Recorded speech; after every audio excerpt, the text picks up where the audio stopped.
Quebec, Canada, fighting Troy the Destroyer Dorsey, 12 rounds for the World Super Lightweight Championship. What are you going to do now as far as kickboxing? First, I want to thank God, say hello to my wife, Shelly and Kendra. Happy birthday, Shane, and thank all of my instructors and students at my school. Now, pick up kickboxing and boxing both again and go after a world title. Okay, thank you. All right.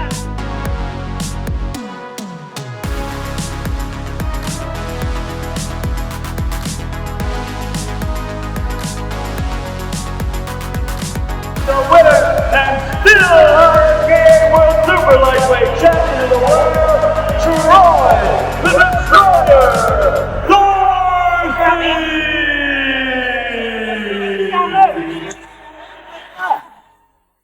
Welcome back, everyone, to If the Gloves Could Talk. I'm your host, Bryce George, here today, and we have the wonderful Mr. Troy Dorsey joining us. Troy, how are you doing? I'm doing great. Just got through celebrating my daughter's 35th birthday.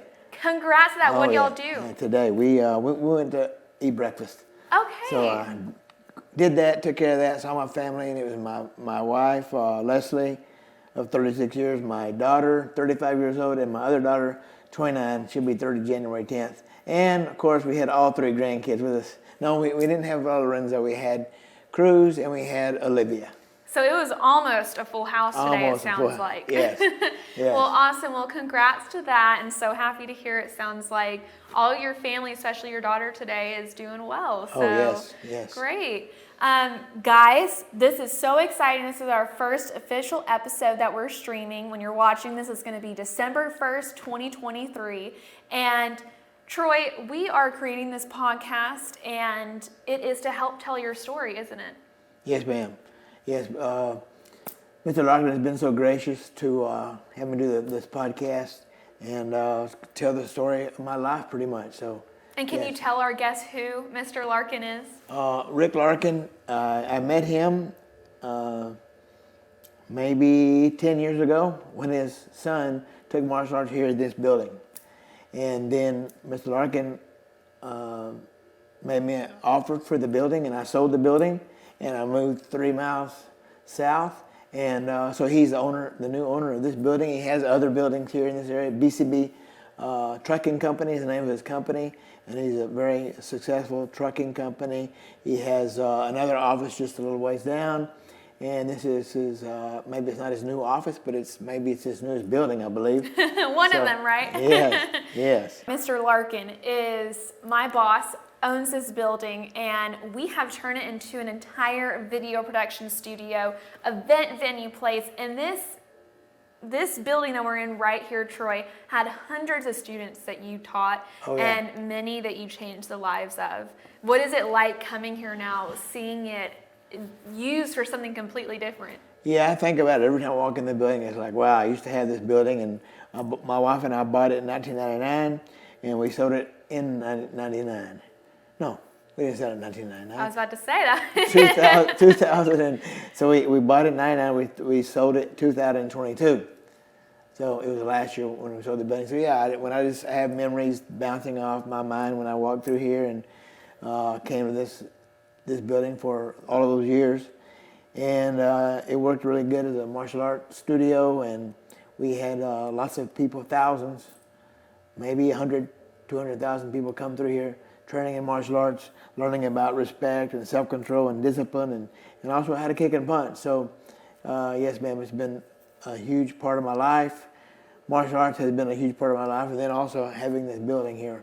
So my wife, her parents passed away in 98 and also 97 and 98. And then that's when my wife said, you know what, Troy? We lived here in Mansfield. I was born and raised in Mansfield. Troy, you drive every day to Dallas, 42 miles.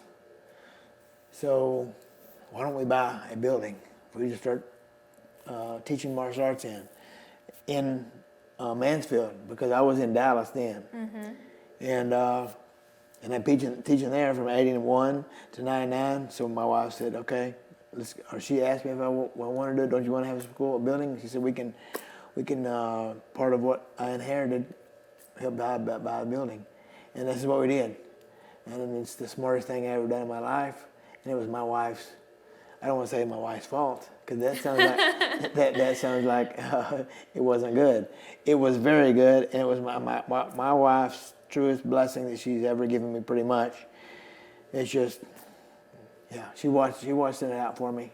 And our God watches it out for us, and then he set all this up. It was really a God thing, for sure. So this is going to be one of many stories that we're going to be hearing on this show, Troy, from, you know, your family to what it was like in the ring to what the preparation was like for your fight. So we're going to get to learn a lot about Troy here in this series. And this is going to be one of many, many episodes that will be premiering, but it's going to be every Friday at 8 a.m. Central. So what I will say is, everyone who's watching, hold on to your gloves, because we've got an action-packed show today, and it's going to be filled with lots of content. Our first segment we're going to be going to after this is called A Blast from the Past. So, as you've heard, we've been recording with Troy for quite some time, so you're going to get to see an interview from about a year and a half ago. It was actually my very first interview I did with Troy, April 22nd, and we're going to take a minute to watch that, and we'll be back to discuss later.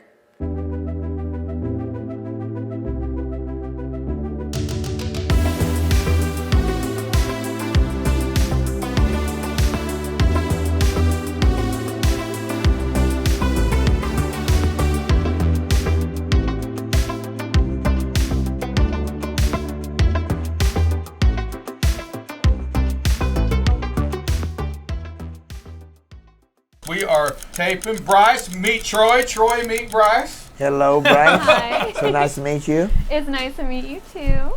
Thank you. Are you excited? I'm very excited, yes ma'am. Well, good. Well, I've been thinking about what I want to talk to you about, and I guess what I always find interesting when I meet somebody and then I get to know them more is kind of about their childhood and growing up. So my first question I want to ask you is, when you were little and somebody asked you what you want to be when you grow up, what would you typically tell them? Most of the time I would just say, I don't know. I don't really know yet. And if you asked me that again today, I don't know. Do we ever really know? Do I really know? Yeah, I know that God's got a path for me, and He put me here to do something. He didn't come here. He didn't send me here to do nothing. He put seeds of greatness inside all of us. That's biblical. One reason that I fought is so that I had a platform to be able to talk to people. I won 8 world titles. People sometimes would listen to me more than they would if I only had 1 or if I had 0. So I need to use this thing to bring glory to God, and that's what I'm trying to do. And so often I fail. So if you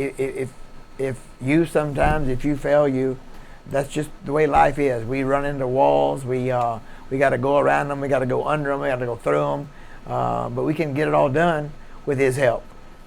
Is there a time you remember in your adolescence when you really messed up? Whether it was with a friendship or a relationship, you just did something bad. Yes, there was times when I did some terrible stuff. It's hard to even say what I did, but I'm gonna be honest that there for a time I was when I started driving, some friends and I'm gonna mention all their names. I'm not missing any names. I was like, okay. I'm only gonna talk about me. I started taking karate when I was 11 years old. So when I was 16 years old, I knew how to kick pretty good, and I would kick someone's window in. And Of their car? Of their car. And I would steal their they used to call them equalizers. So this equalizer would make the music in your car would be really loud, because if you just had a regular radio, it wasn't loud enough. So I would break in cars by busting the window, many times kicking them in, and steal the equalizer, and we would give them to our friends or sell them to our friends or whatever. But that was so horrible. It was so terrible. And I'm not saying that anyone that's listening should do the same thing, because it was just horrible steal. I wouldn't want anyone busting my window out. I mean, just think you're in the mall shopping, and I hate to have to say that, but I know that there are people out there doing similar things, and maybe worse, maybe better, but that is that's one thing that I remember. It just popped in my mind. I've never thought about that, or I haven't thought about it in a long time, and thank you for asking me. Well, I think it's nice for us to go back, and I mean, there's so many things I've done, you know, we've all done. It's like, well, why did I do that? Right. You know, and would you say that it was peer pressure that made you do that, or you thought you No. were being cool? No, it was just part of what we did. It was me and 2 or 3 other guys, and It was just fun. That's what we did. It was like fun and exciting, and we'd go to the movie and go out to eat, and then we would do that when it got dark. So, in the dark, that's where we were living, in the dark. I just read a Bible verse about talking, being the light of the world, and I was living in the dark. I wasn't bringing any light to the world at that time. Although I would, if you asked me at that time if I was a Christian, I would tell you, yeah. But that's not very good testimony to me, busting windows out and things like that. But how do you really know what the light is if you haven't experienced or seen for yourself what is dark? You know, it's, How do you know what the light is? yeah, if you've never seen what is considered to be dark, or you've never done something dark yourself, you know, it's, you can't, I feel that you can't really appreciate the light that is ahead. Right. Well, we know when we do wrong. A little 5-year-old kid, you can say, you can ask them, was that right or wrong? And pretty much, maybe 6 or 7, maybe a little bit older, they know what's right or wrong. So me, knowing I was raised in the church, and that I'm not going to get to heaven because I was raised in church. I get to heaven because I've been born again, I've been saved, and also I made a public witness. I was baptized. I think I got baptized twice, maybe 3 times. But and I rededicated my life in 1998 when I was a big boy. I was 35 years old, and I want to tell the truth. When you talk to me about things, I want to let people know that they're not the only person that's messing up.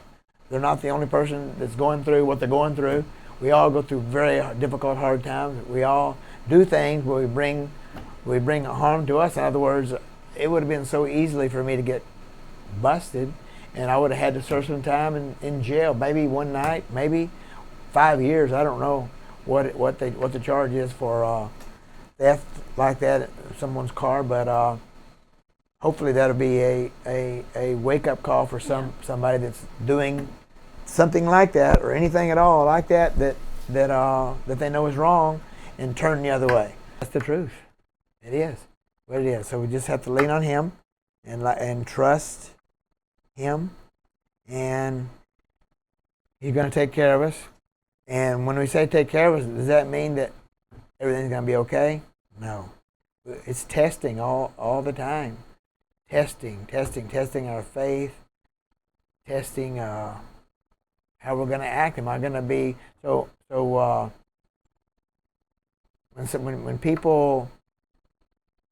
people that I know that know the good side of me, and there are people that I know, like my wife.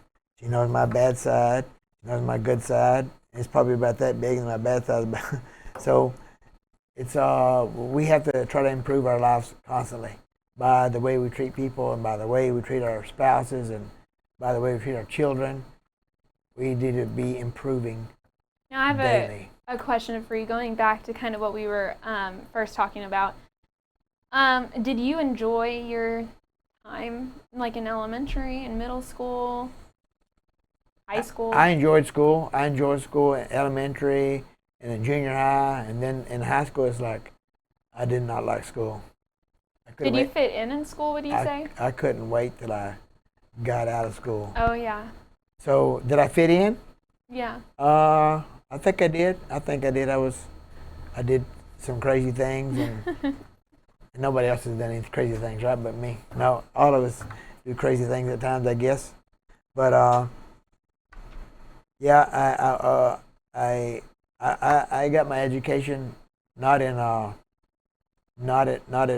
TCU or A&M. I got my education in doing training in karate, kicking and punching, and also learning the business. It really is a business. It's not just a karate school where I was able to put my two daughters through college, and they had nice cars to drive, and I didn't think about it at that time, but that's what was going on. We were able to really take care of them, my wife and I. My wife's helped me out a lot at the school, and she's always there for me. She's always there to lean on when I'm having a hard time. So, yeah. I'm kind of in the similar situation with my parents, but I look back and I shake my head at some of the things I do. Like, I just look back and wish there was times I was more grateful. Yeah. And have you told them that? Oh yeah. Okay, good. Oh yeah. Especially my mother. Pretty close. Oh yes. Yeah. But yeah, and I'm the kind of person I try to make up for it with my parents. I believe that you should take care of your parents when they get older as they did for you when you were a child. Right. The roles reverse. I don't know do you feel the same way, or?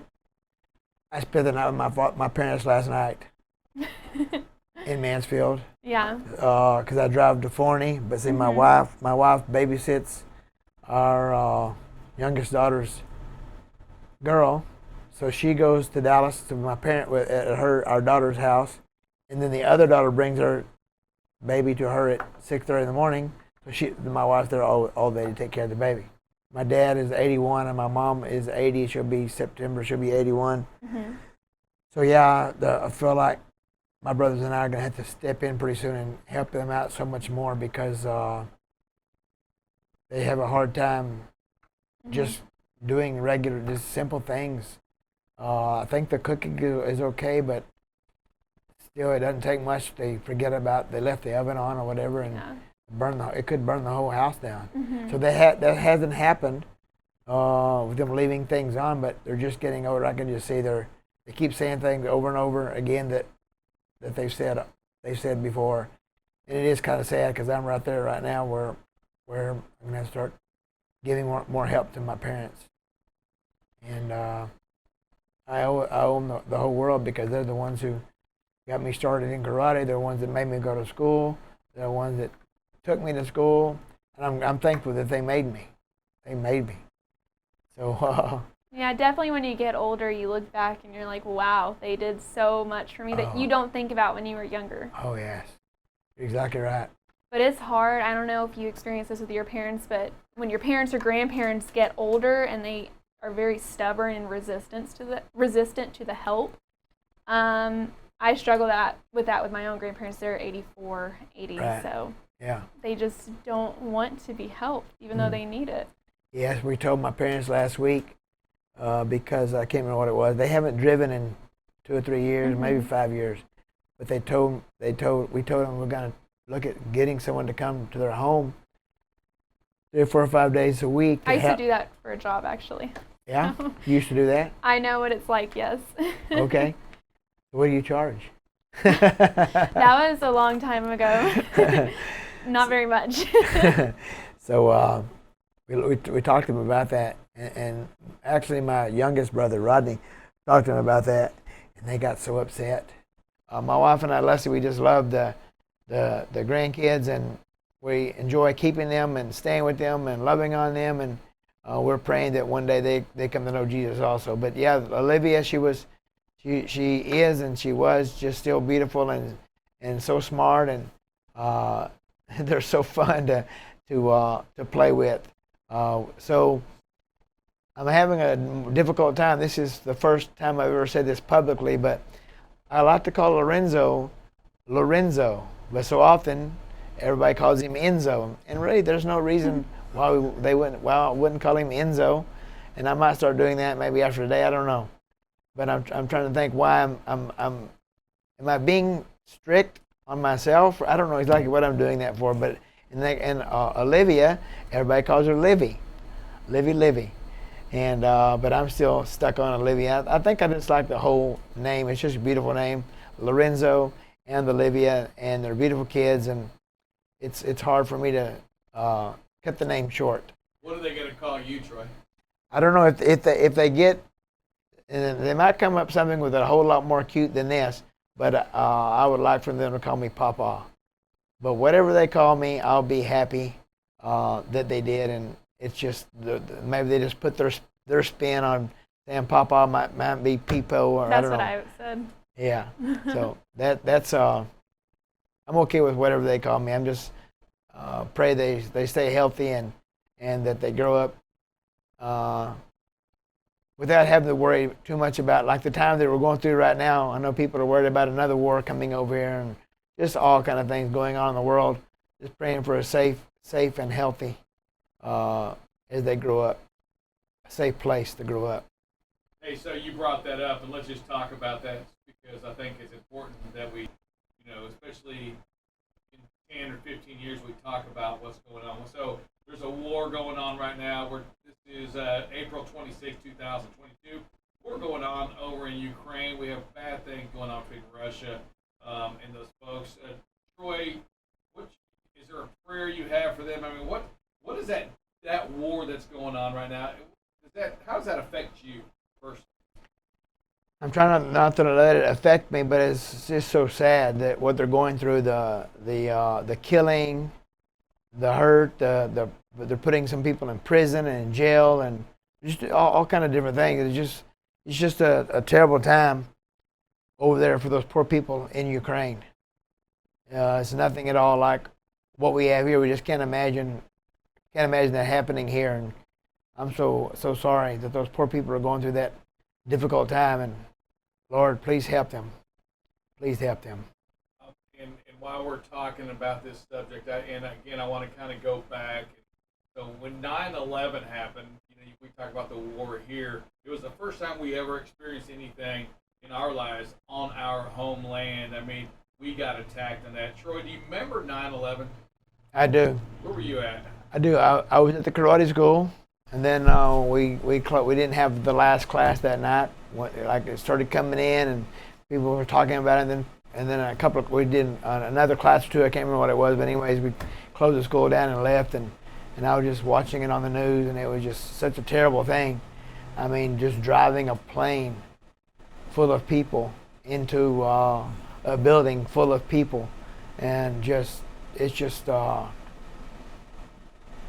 whoever planned that and whoever was a part of that just had some demonic spirits on them, just telling them to do those kind of things. It's just horrible. And what was the mood like at that day at your karate place? I mean, was it? It was really low. What year was that?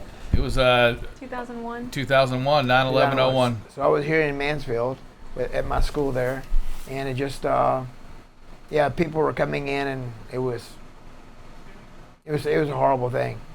It was a horrible game. I'm really having a difficult time really telling you exactly what we did. But I think actually once everybody really seen what was going on and realized what happened, people weren't going to be coming to the karate school. So I think we just pretty much when it happened, it was maybe when did they attack? What time was it when they hit the? It was in the morning. It was in the morning. It was in the morning. Yep. So you probably hadn't started. I'm trying to remember. Like I said, I can't even remember. I remember it was before noon. It was probably 9-10 o'clock our time when it happened, Central Time when that had happened. I know my wife was at school and I was at work. I remember that part. So it was definitely in the morning period of that. But Troy, when you talk about a lot of people were affected by that. I mean, well, how do you ever forgive somebody from taking your loved one and something like that? It'd be very difficult. I never have to do that. But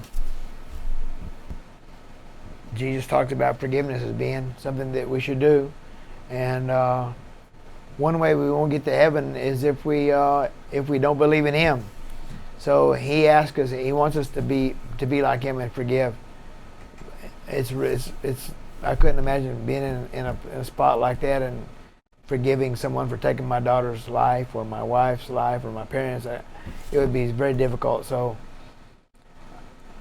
I don't know.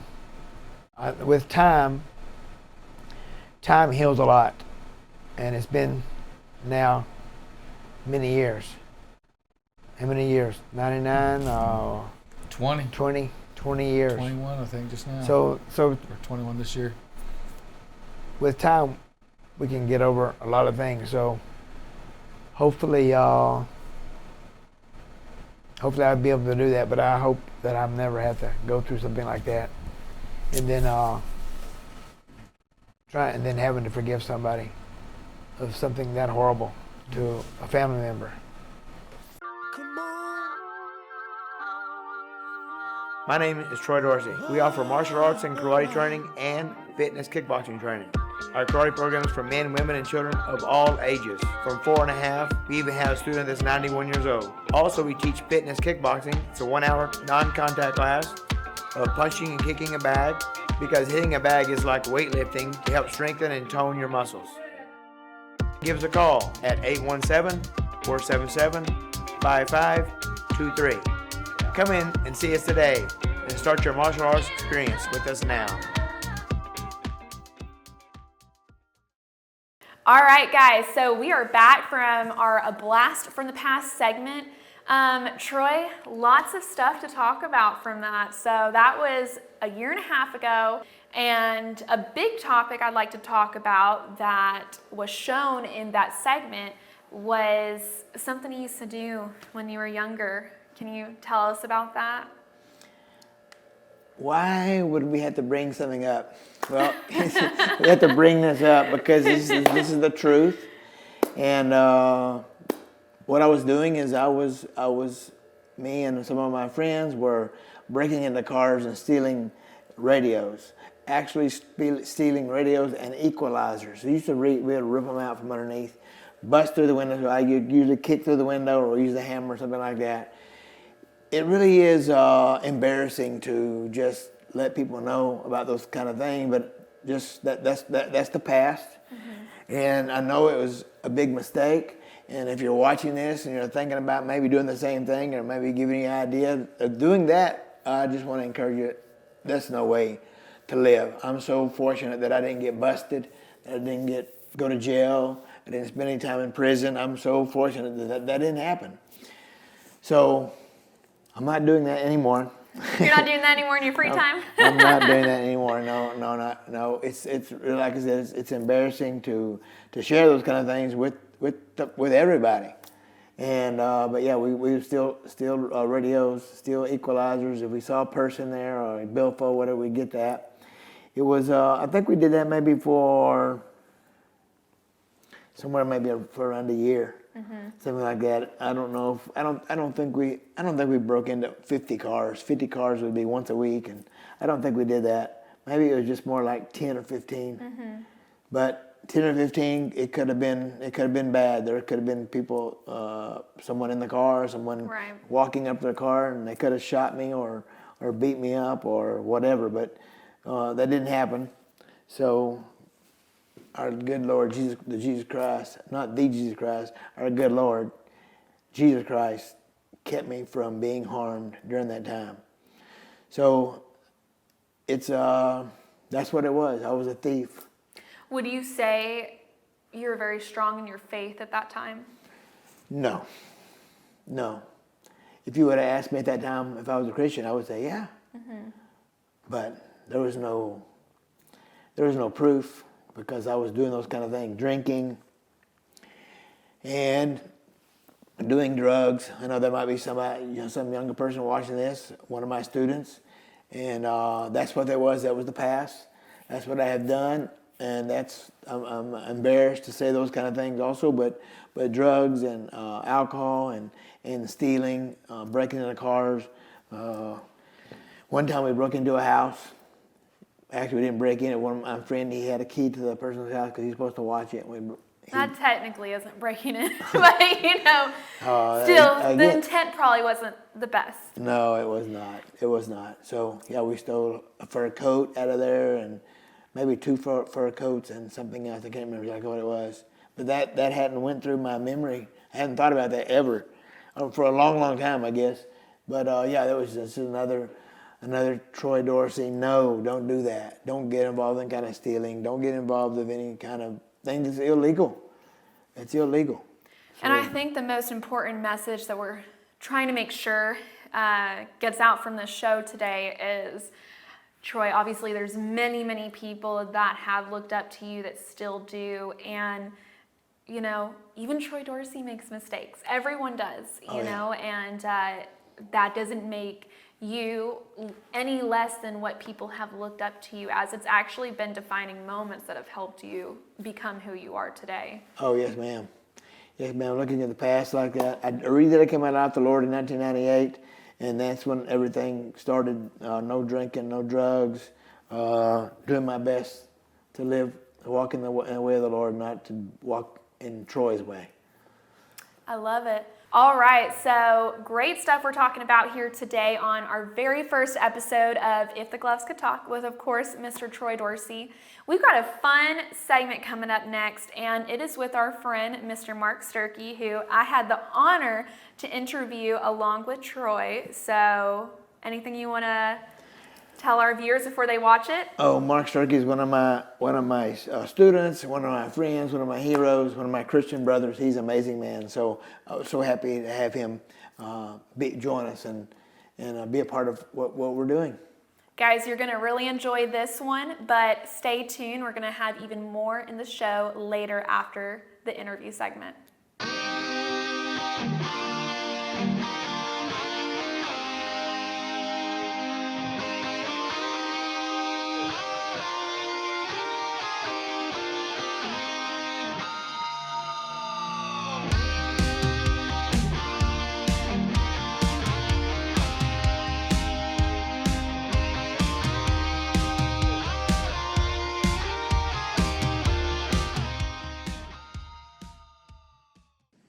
Hey guys, welcome back to If the Gloves Could Talk.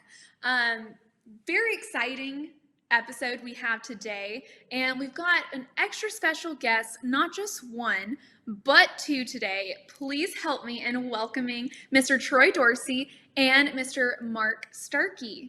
How are you guys doing today? Doing great, thank you. Yes, sir. I'm doing great. Also, I'm blessed for sure, especially to have a friend like Mark Sturkie. So he's been a key part of my success, I believe. Yes. Well, let's dive into it. So this is our very first interview on If the Gloves Could Talk, and this is going to be a weekly thing that we do on the show, a weekly segment. And we're so excited to have Mr. Mark Sturkie here to help premiere this segment on our show. Mark, why don't we first dive in? Can you tell me a little bit about how you met Troy? Yes, I wanted to get into karate and to train, and his school on Garland Road was just about 5 minutes from where we lived at that time.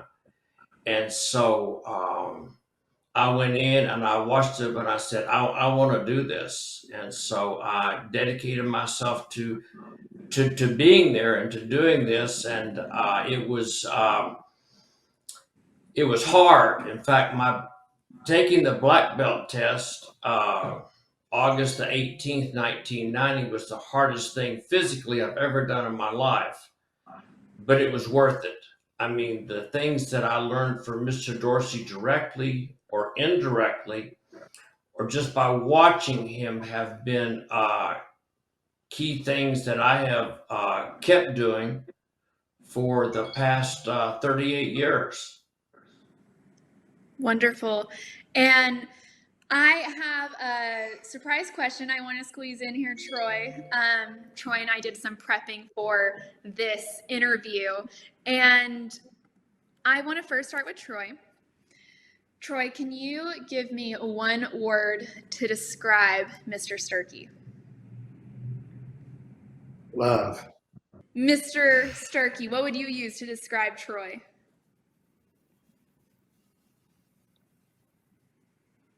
Relentless devotion. Can I use 2 words? Sure. Okay. Let's mix it up here.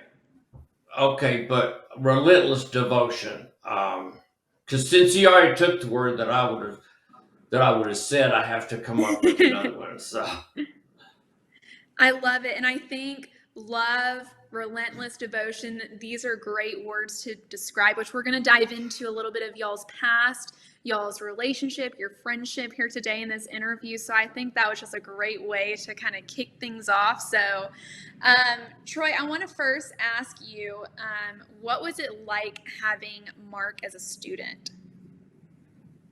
Well, I could always count on him to be there to help me out if I needed help, and just be in class so that he could working towards his goals of staying or getting in shape.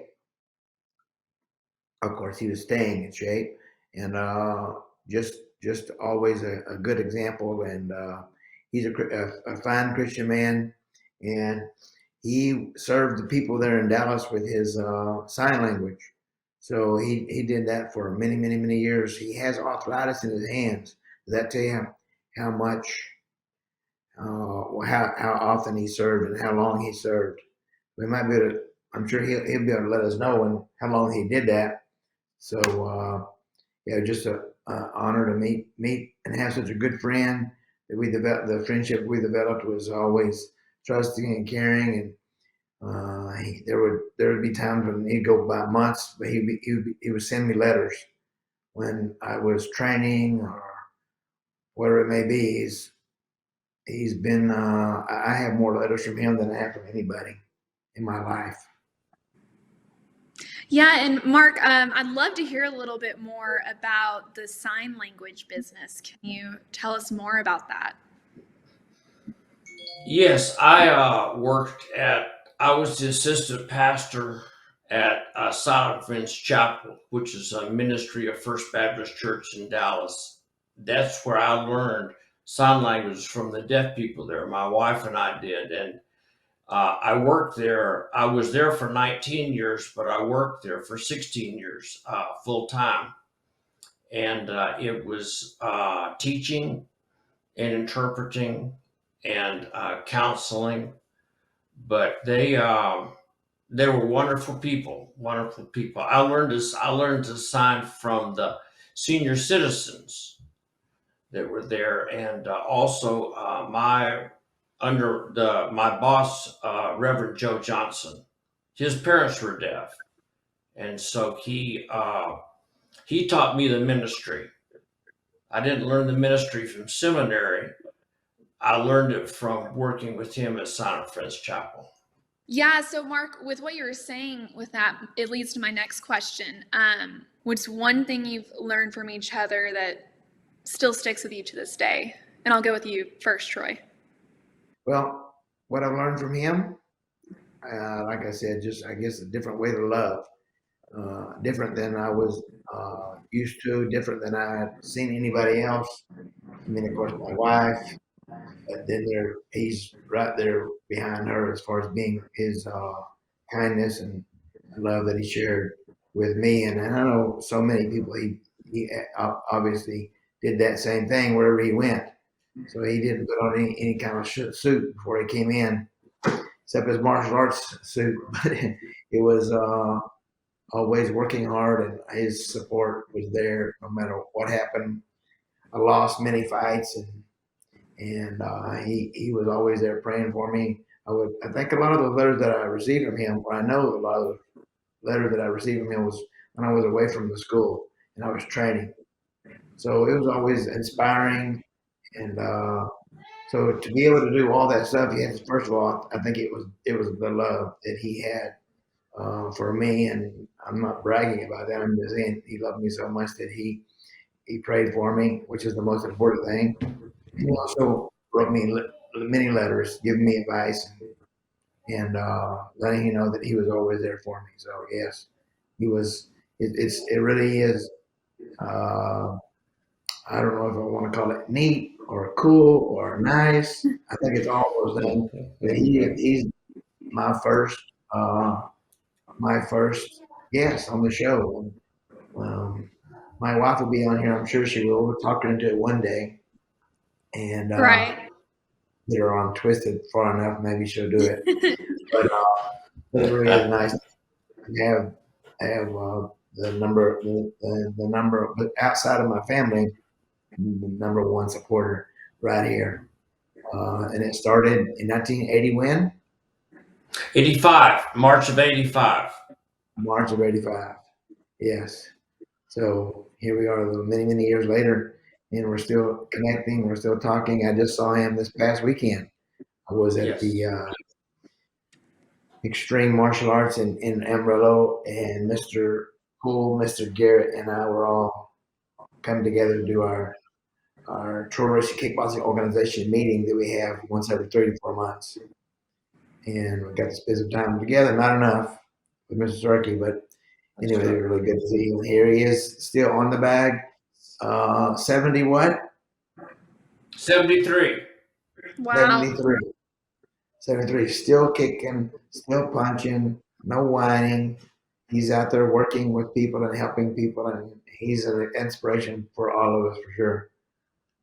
Yeah, so it seemed like it might be on the, I know, just looking and hearing since I did whatever I was doing, but he's been a huge inspiration to me. Right.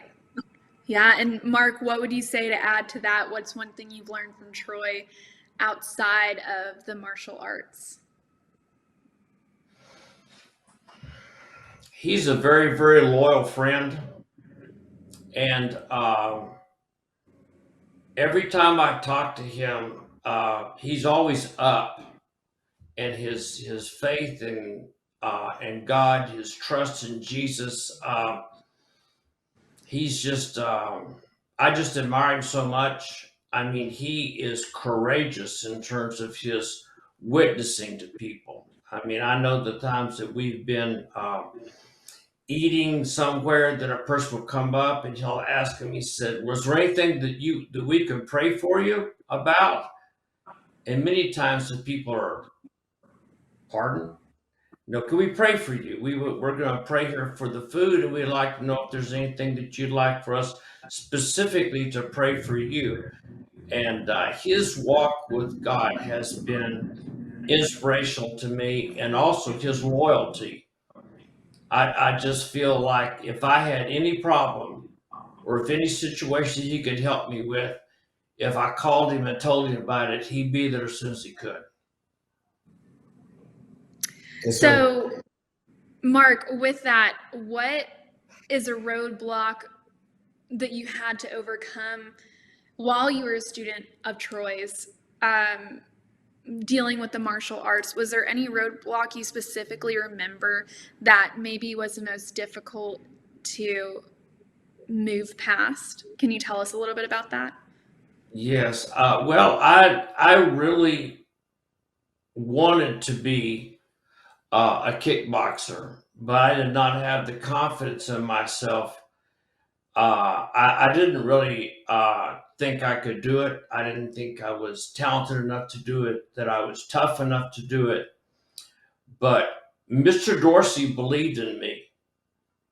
I know that when I was a first degree brown belt, I had seen a lot of the black belt tests, and I said, "No, that's just not me. I'm not tough enough. I'm not skilled enough, and I'm fine being a first degree brown belt. Don't have to go to black belt." And when he went to train for one of his fights, he said, "Mr. Sturkie, when I get back, I want you to be ready to go test for your black belt." And so for the next 8 weeks, I trained 6 days a week. I did all I could to get ready because I thought, well, if he believes in me enough to think I can do it, then I'm going to do my best to try to do it. And so for that reason that I got my black belt under him, it's because he believed in me. And because he would always, as I got better in the sparring, I know that if I was here, he would spar me here. And then if I got to here, he sparred me here. He always pushed me so that I was going 100%. And I was, if something I was doing didn't work, he would tell me. And he would say, time out, time out, time out, time out. I know one time I was hitting him with a round kick and a round kick, and he said, "Hold it, time out." He says, what are you doing?" I said, "Well, I'm trying to stop you from punching me." He said, "You'll never stop me with a round kick. That goes to the side. What you need to do is you need to side kick me. If you want to stop me from punching you, you need to side kick me. That's the kick to use." And he's exactly right. That became my favorite kick. And that I taught Mr. Garrett. I first started training with him. We worked on side kick for a lot. All the lessons that Mr. Dorsey taught me on that, I was able to pass on to Mr. Garrett. Wonderful. And this Mr. Garrett that we keep hearing about, who is this man? Can you first tell me, Mark, who is Ty Garrett, and kind of how you went from being Troy's student to then moving to Amarillo and meeting Mr. Garrett? Yes, Ty Garrett, when I first met him, he was at a karate school in Amarillo, and we were taking my son, who was 5 years younger than Mr. Garrett, around. And that was the karate school that he picked, was the one that Mr. Garrett was already a black belt in. And my son, let's see, Mr. Garrett was 14 when I first met him. And we went to different tournaments, and I just could not help cornering him, giving him advice. I had my little medical kit that I took with bandages and Band-Aids and tape. And so when he was 17, he came over to my house and asked me if I would be his personal coach. And I have been his personal coach for 27 years. But the reason I could do that was the foundation that Mr. Dorsey gave me. Because when we would train on Sundays, then I would tell him everything I learned from Mr. Dorsey, and some of the kicks that I said, I can't do this, but I've seen it done. Mr. Dorsey does it. And of course he was able to do it.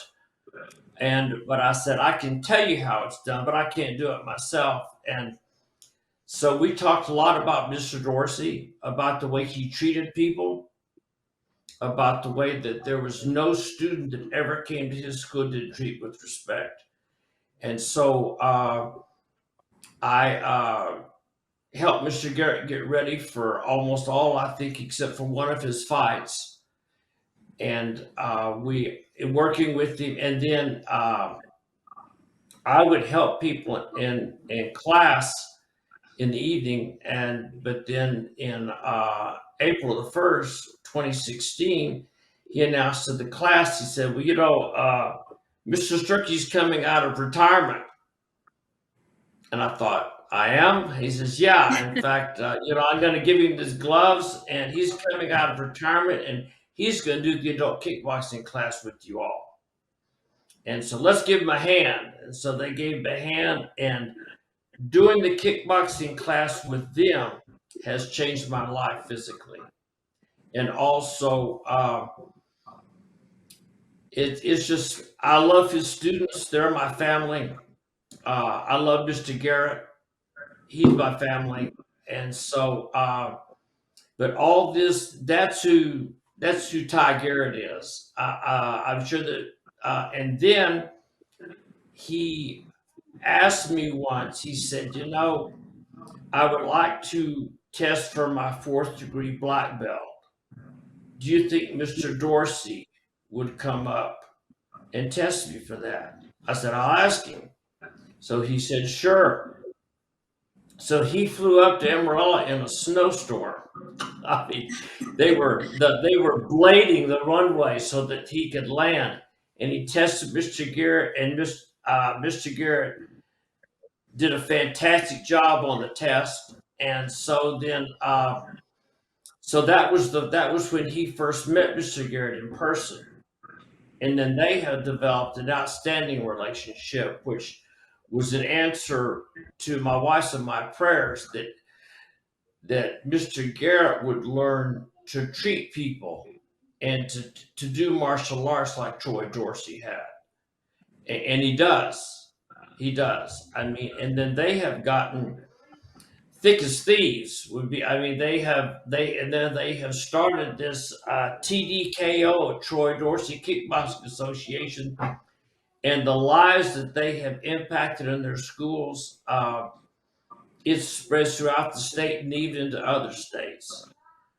But I hope that answered your question. That's who Ty Garrett is. He's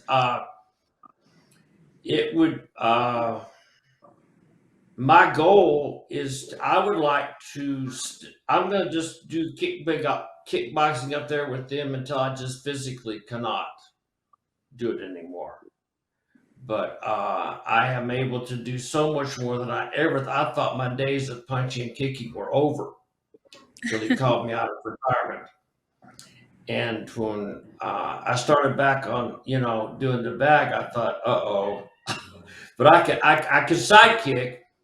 But Mr. Dorsey, the rest of them were just, I might have kicked a chipmunk in the head. I'm not sure. I mean, they were pretty low. I was so stiff, but it has changed my life, and being a part of extreme martial arts with Ty Garrett. But the reason that worked is because of the lessons that I learned from Mr. Dorsey. I mean, he taught me how to kick and punch, and he also taught me life lessons about never giving up, about treating people with respect, about being a good father and a good husband and a good teacher. And he's just a person that he would be the person you'd want by your side if you went through any type of trouble. And he would be the person that you could always depend on to be there whenever you needed him. And so it's a blessing to me to see the relationship that Mr. Garrett has with Mr. Dorsey. That's amazing, Mark. And Troy, I've heard many things from you about Ty Garrett, but could you tell us a little bit more and our viewers what the TDKO is and why you decided to create something like that with Ty Garrett? Well, after we were friends for several years, I guess maybe 4 years ago, he mentioned to me we are to start an organization to help school owners and help them both with curriculum and with business systems. So who else better is there to do that with than Mr. Garrett and Mr. Garrett Poole from New Braunfels. So we all three bonded together and started that kickboxing organization. We just had a meeting this past weekend. We have a meeting every 3 to 4 months, and we just had one this past weekend. As I stated earlier, seeing Mr. Sturkie there. So yes, it's been a blessing for me for sure, and that's what we're trying to do is help. That's what we are doing. We're helping students, or we're helping school owners run their schools more efficiently and get more students, and just all the things that you need to do to be a school owner. And it's not just something you're going to just do just because you want to. You have to have some training, and that's what we're here to do, to help those people, help those school owners run their schools more efficiently and more profitably, and help more people. That's our goal, is to help more people. The goal is not to make more money, but through working with people and helping people, that's how we get our businesses, through helping people. If you could compare their fighting styles, is there anything similar that they share, or maybe something unique that could you tell me a little bit about that? Yes, they fight a lot alike. It's relentless pressure, and I know that they go about that a little bit differently. Mr. Dorsey, when you fight him, you never have to wonder where he is. He's the person who's kicking you and punching you. I mean, from the time the bell rings, he's just on the other person, and on him. And Mr. Garrett, in his way, is also you always have to be on the alert when you're sparring Mr. Garrett, because you think that she's out of your range, or that you're out of his range, but you're not. And he does not do the thing where you engage with the opponent and then you both agree to back up and take a break. Oh no, no, there is no break. So you always have to be fighting. Always have to be fighting, and he does it. I know that there are times that I have seen him when he fought in England where they had to go overtime against this guy who was two weight divisions above him, and Mr. Dorsey's. When they did it, he got in. This guy was like 6'5". I mean, he was really tall, but when the bell rang, Mr. Garrett, in Mr. Dorsey's words, put him on like a shirt. I mean, he was right. I mean, the guy, his corner was telling him, kick him, kick him. Well, he couldn't because he was right on top of him. And he learned that style from Troy Dorsey. He was just on him. He was hitting him, and he was kicking him, but he was hitting him and never got off of it. One thing with Mr. Dorsey that separates him from other fighters is his conditioning. I mean, he can go hard, full out for 12 rounds as long as it takes. Mr. Garrett can do the same thing. He trains and trains and trains because he wants to do what Mr. Dorsey did. And he calls it dragging them into the deep end. I know that he's told me several times because we do, have things that we do to get him in the best shape he can be in. And he says that it helps him because when he gets in the ring, he looks across us to the other person and he's thinking to himself, it does not matter whether you're faster than I am, whether you're better than I am, whether your kicks are better than mine, your punches, it does not matter. Because I'm going to be on you and you have not trained as hard as I have trained. And I'm going to drag you into the deep end and I'm going to drown you. So, I mean, but he got that idea. He got that I guess is one thing that they really share in common is that they are in such fantastic shape that I know that some of the things that we do, it's exhausting, the training. But I know that when Mr. Garrett fights, when he's exhausted, when the round ends, it doesn't make any difference because he can fight exhausted. He's been there before. He's not afraid of that. And so when the round, not only is his stamina so that he's at 90% when the bell rings, but his opponent's at 70%. So the next round, if he's at 85%, his opponent's like at 60%. It doesn't take too many rounds for his opponents cannot stop him from inflicting his will on them. But that's something that he and Mr. Dorsey very, very much alike. That they, the pressure never stops. It never stops. As soon as that bell goes, they're on you, and they're on you, and they're on you. And I've never seen a person that Mr. Garrett has fought that has trained like he has. And so he will beat them into submission. He's also, his stop, he is really hard to hit.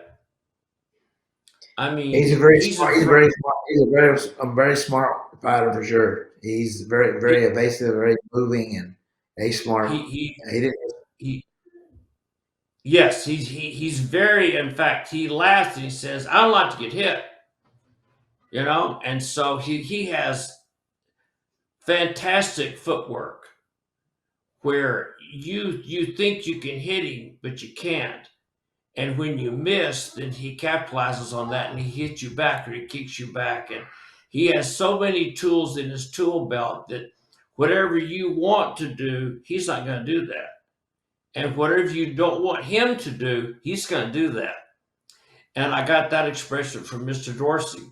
And that's one of the highest compliments I think that he has paid is that Mr. Garrett can literally do what needs to be done to beat the other person. And his record reflects that.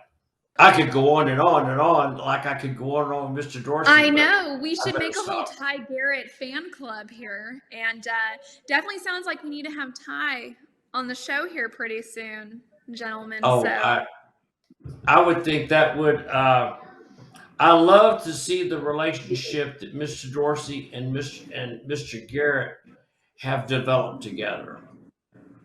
It's just a wonderful, wonderful thing. I mean, when he comes to Amarillo, Mr. Dorsey stays at his house. I mean, he knows his kids and has, in fact, when they fought in England, he quartered them and quartered Mr. Garrett. And of course, now there's a thing that you need to know that in Europe, kickboxing is much more popular than it is in the United States. And when Mr. Dorsey, even though he hasn't fought for several years, when he went over to England with Mr. Garrett in April, people would say, "It's Troy Dorsey, it's Troy Dorsey, it's Troy Dorsey." And they would stand in line to get an autograph. And Mr. Garrett said, but they were young. They were young. And I just wondered if their coaches may not have fought him when he was over there. But in Europe and in England, Mr. Dorsey is a rock star. I believe it. And I've become a boxing, kickboxing, martial arts fan through this whole production that we've created with Troy. Knew nothing prior to this about the art of fighting, and it's been amazing to learn about it, learn the history. Troy really is one of the greats, and I think that's why it's so important that we're doing this podcast here with Troy. And so excited you got to be our first guest, Mark. Let me ask you one last question. What is one piece of advice you would give to a current student of Troy? Don't ever stop.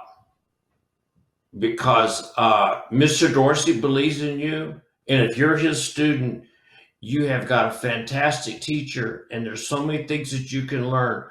Don't quit, don't stop, no matter how much it hurts, no matter what sacrifices you have to make.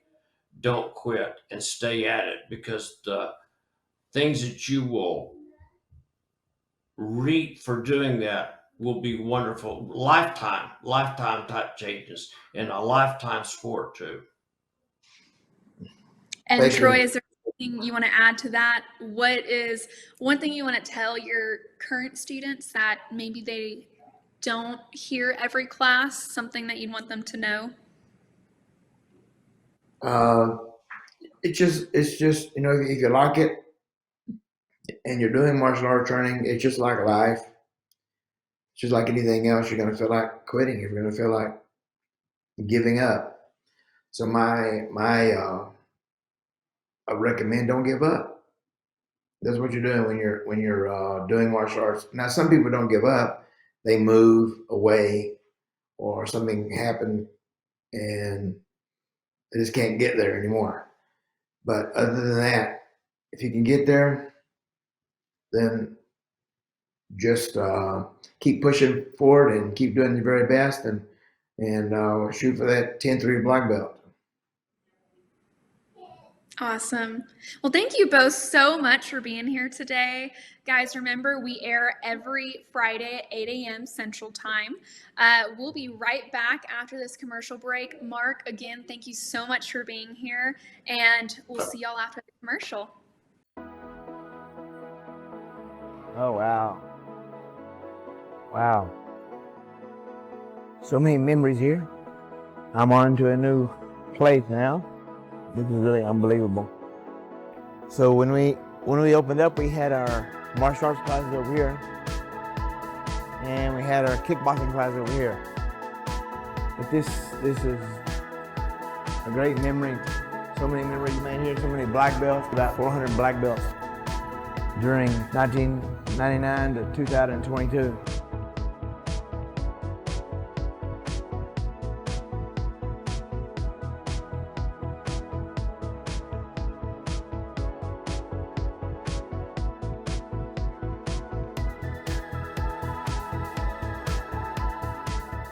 I'm just now getting it, believe it or not. I've been in business for 41 years and with 2 karate schools, and I'm just now getting where I'm being able to get home a little earlier.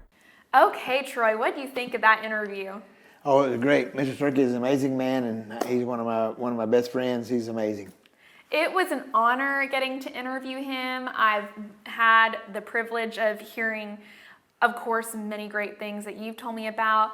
We've even, and you'll see that in some later episodes, we've even had the opportunity to go through fan mail that was written to Troy, and many of it was from his dear friend Mark Sturkie. So to get to see him, although it wasn't in person, but to get to see him and ask him some questions, I felt like I already knew the guy. So it was just like getting to know him some more. Oh, yeah. But great first episode, Troy. This has been a lot of fun creating. I'm so happy that you guys are finally getting to see this now. And we have even more content lined up for next week. Our next guest is Mr. Mark Ratner. And Troy, how do you know Mark? So when I was boxing back in the 90s, he worked at the boxing commission in Las Vegas. And later on, I believe, I don't remember exactly when he became, he was the vice president of UFC, the largest combat company in the world. Mm-hmm. And he is a very decorated figure in the world of mixed martial arts. So that's going to be a fun interview that you guys are definitely not going to want to miss. So that'll be next week, aired on December 8th at 8 a.m. CST. You will see me and Troy there next week as well. You guys take care, and God bless. Yes, God bless you. Thank you for joining us.